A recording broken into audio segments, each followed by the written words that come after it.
So welcome back. I think today is book 14. So Chris, what is book 14? Yeah, excited to introduce one of my quickly becoming one of my favorite authors.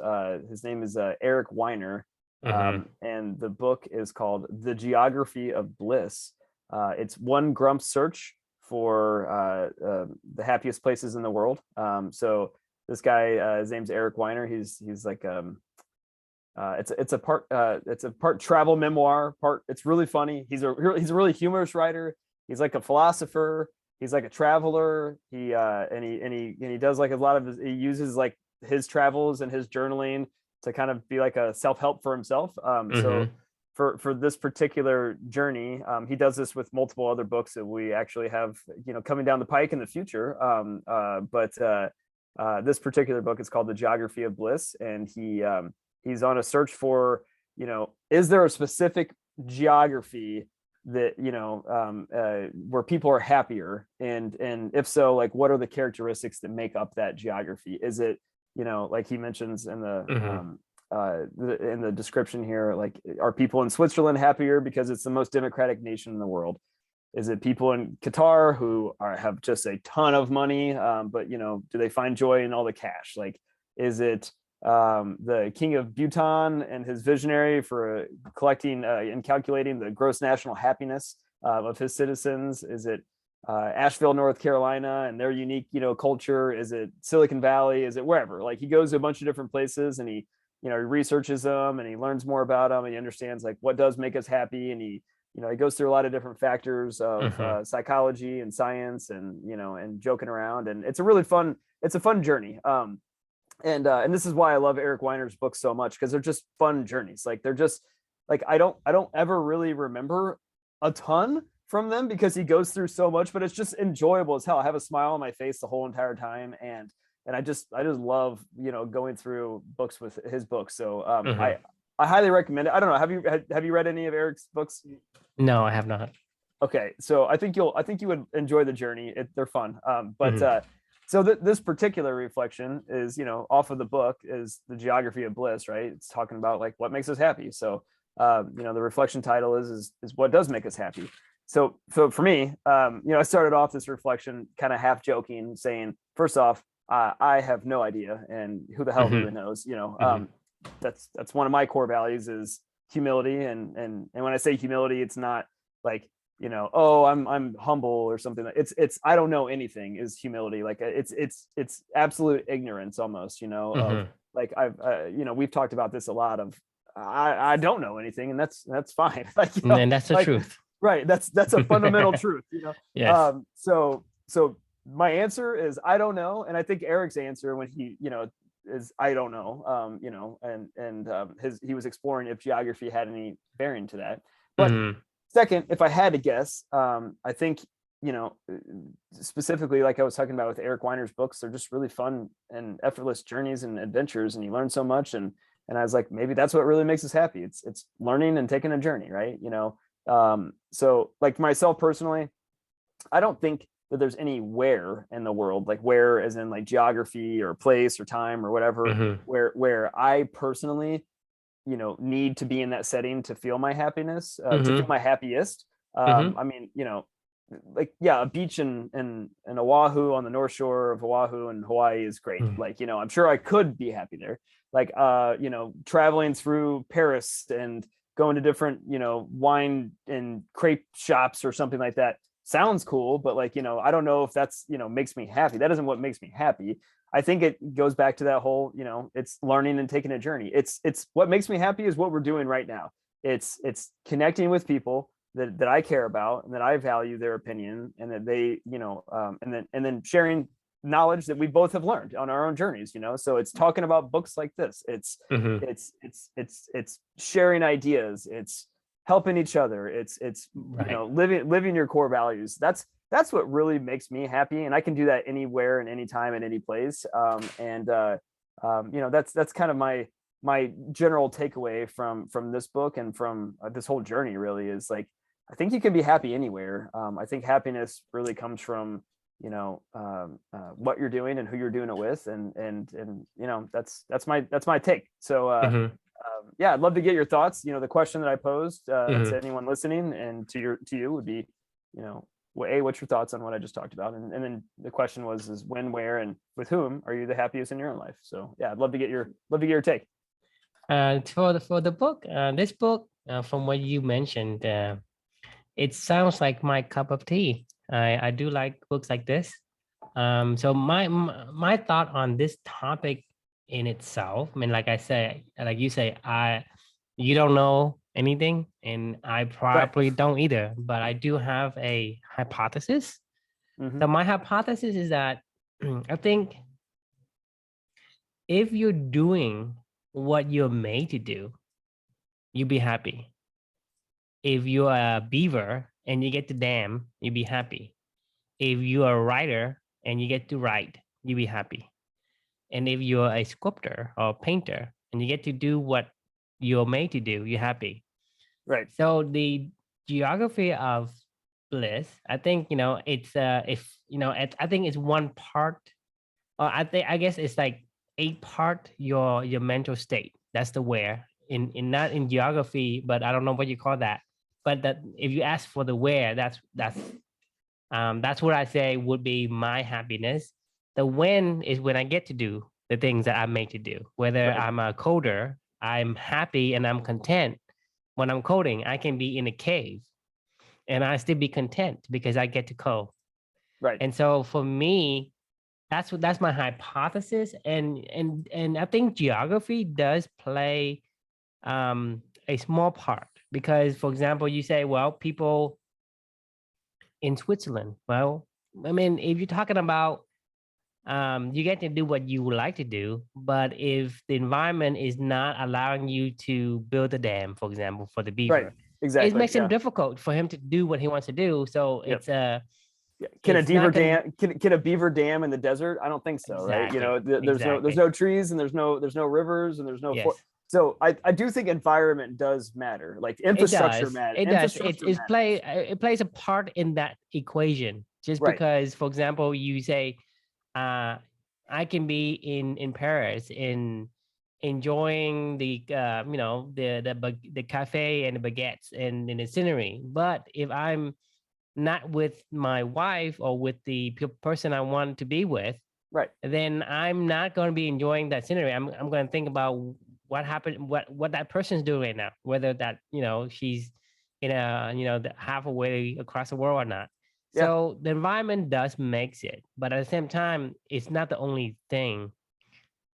So for me, I think we have to figure out what environment does um, encourage that. Right. For democracy, it does encourage you to become who you are, become have a freedom to kind of reflect on what makes you happy and doing that versus in other countries where you're told to do a certain thing, like in other country you're told to be, hey, I need a Olympic swimmer, so you are going to be chosen as the baby that's going to start training before she can even talk, Right. or to be a figure skating. And so in those environment, and you're not able to control that. Right. And Yeah. so having like, I mean, because you mentioned Switzerland, right? You don't mention like, hey, I'm in Iraq, I'm in the Middle East, in a third world country somewhere in Nigeria, right? You don't think that place is happy Hmm. because those conditions are not favorable to foster the freedom to That he actually goes. express you. He actually goes to Qatar, where everybody's like incredibly wealthy and they're miserable. They're like, I hate this place. Like, yeah. It was actually really funny when he went to Qatar. I can't remember if it was the Geography of Genius or the Geography of Bliss. It was another Uh-huh. book that he wrote was called the Geography of Genius. So like, is Uh-huh. there a specific time geography and whatever, but for that produces genius versus Yes. happiness. I think it was the Geography of Bliss, so I may be getting my books mixed up here, but he talks about Iceland, to your point of infrastructure, and we were kind of Mm-hmm. talking about this yesterday around Mm-hmm. our ideas with Clubany.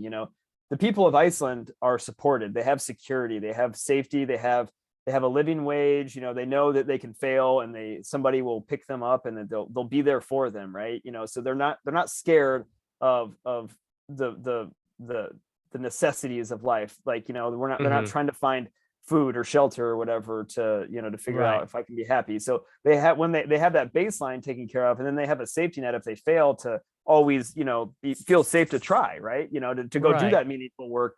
So like they have a per capita of like 10% or something like that of the population Mm-hmm. is a published author. And that's Mm-hmm. like that's mind blowing. You're like, Yes. how is that even, like, how is that even I mean, if that was the 10% of the populations is a published author. It's unheard of. right? I mean, and he asked these people, I can't once again, I can't remember which book it was, but he asked them, like, why, like, why do you want to do this? And they're like, well, I feel like I see all these people around me that are trying their hardest to get their voice out there, and to to show who they are out there, and Mm-hmm. to be themselves, and reflect that through whatever work that they're doing. And then they're like, and then the most important thing is I'm not scared to try, because I know if I fail, like, I have an Yeah. infrastructure of Yeah. Iceland in general, as the nation, that they're like, I can do that, and Mm-hmm. I think that's an important call out to all this, is like, Right. you can go learn and grow and take the journey. What you and I are doing, we're supported. You have a safe life, and you have a home, you have a great family, you've made money. Me, I have a great job, like, family, home, all that other good stuff, right? We have health insurance, like all these things, right? Like we have those necessities met, Mm-hmm. where we can do this stuff, or we can go read 365 books and write reflections on this and share this conversation. And that's what really, makes us happy. But those underlying conditions can't be ignored, I would say. But Right. I don't think that is specific to a geography, is my call out, because we're not in the same location, so, like, Right, it's, right. yeah. Well, I think, like I said, geography in general plays a part, right? So it's not always a, hey, you go to this place, you be happy. It has to foster that conditions, and I think the conditions is what what kind of parameters input that will give you the ability to express who you are, Mhm. because who you are is unique as a person. Your unique combinations of DNA make you you, and that person has a certain affinity for something. Somebody is affinity for playing, football, like Patrick Mahomes, right? He's just Right. natural at it. Somebody who is natural at like reading people's emotion. They can sense somebody's, slightest sadness or happiness. There's some people who are logical, and for me, I'm more of the logical side. I can't feel the emotion as sensitive to other people's emotion as other people would. But Mhm. I have, on the flip side, I'm more methodical. I'm very single threaded. I can only do one thing at a time. Like, I do a single task, but I do them well. I can't multitask, but I can do a single task very well. Because I'm going to ask you, well, if you're missing a step, it's blatantly to me that it's missing. Because Right. that's what I'm focused on. You're paying And attention. so, Yeah. every one of our combination of DNAs make us who we are. And if we are allowed to do that, then I think that happy. So whatever conditions that favors that would be, in general, a geography Right. that you want to be in. And I That's bet but you that that Iceland has a high happiness index. they do. Actually, now that I think about it, it was Iceland in this book, because when he starts off the book, he goes to somewhere where he gets this like happiness index or whatever, Mm-hmm. so somewhere in Europe, I think, and maybe like Denmark, Right. where there's like this like happiness index, or whatever. And Iceland always consistently ranks as like one of the highest in the world. And to your point, like, Iceland sucks. Like, I mean, it can be a beautiful country, but it's cold. Half the year is dark as hell. I mean, literally the sun doesn't shine for like, Yeah. Yeah. half the year. I mean, it's a rugged terrain. Like, there's no reason, like it's not Hawaii, it's not Yeah. Fiji or something like that. Why would you would think that Fiji is the most happy place in the world, or New Zealand or something, it's somewhere where it's just like majestic beauty where you can just get sucked in the all of it all Yeah, day but like I long. say, you in Paris, France, but you think about something else in Right. some place elsewhere because you don't have um the ability to express yourself. You don't have the people that you want to be there with you. That's the key for me personally, like the whole beaver analogy is great, but like a beaver, the thing that we have over a beaver is we're versatile, we can go Well, anywhere. we're They we're can't. more Like, complex than a beaver, and a beaver, right. and in our sense, is just to simplify a concept, an idea. But Right. yes, we are much more complex than a beaver because there's multitudes of facets and inputs that make us happy. And to a beaver, it's very simple. You give a Well, we don't know, to we don't actually know that it's really simple for them to be happy. I mean, they could be really complex as well. yes, I guess agree. my thinking along those lines though is like we have this amazing mind where our mind can be anywhere and we can be happy. Like it is a matter that, like, if it's the desert, if it's under the sea, if it's in the space station, like if it's Yeah, I I mean mean, the thing is, literally. the thing is, people, you have to understand that there's nothing, like, for example, like some people hate the cold, Right. but I see a lot of people, especially the females, the women in where I see, they love to wait for the day when they can put on those long boots. Yeah, yeah, Right? yeah, I mean, so the thing without the coat, for example, the coat is not desirable, but then right. there are people who wants it. Say, well, Yeah. I mean, they buy this nice long boots and they store it, like, I mean, especially in Houston, in Texas. Yeah, they never get There's to use them. probably like maybe 20 days of cold weather, Right. and the rest is just hot. Yeah. But they do that. They buy these nice shoes, boots, and like those long boots that go up to the knee. Right. Yep. I see like when the moment the cold hits Houston, I swear, like everybody, all these ladies are coming out with nice long boots, and it looks good. I appreciate Yeah. that, but it's like I said, it's an example of there is some good in everything. You just have to, I guess, because you can't actually wear the boots if it's never get cold. Right. Right. Yeah. Right. No, I'm with you. Yeah. So there's no beauty that comes out of it. Yep. But it's not the boot that makes them happy. It's the fact that they can wear it. Right. But no, I'm with you. No, it's an interesting question, and I highly recommend this book. I mean, I highly recommend all of Eric Weiner's books. I mean, I think he's an awesome author.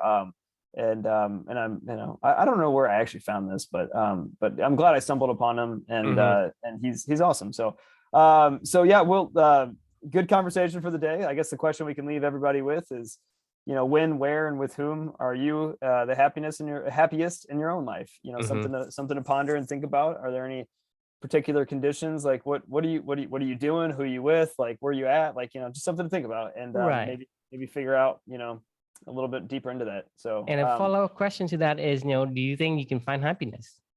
Yeah, is happiness even possible? That's a good question. Yeah. So with that, we'll bid you adieu, and we'll see you in the next one. Sounds good. See y'all. See you.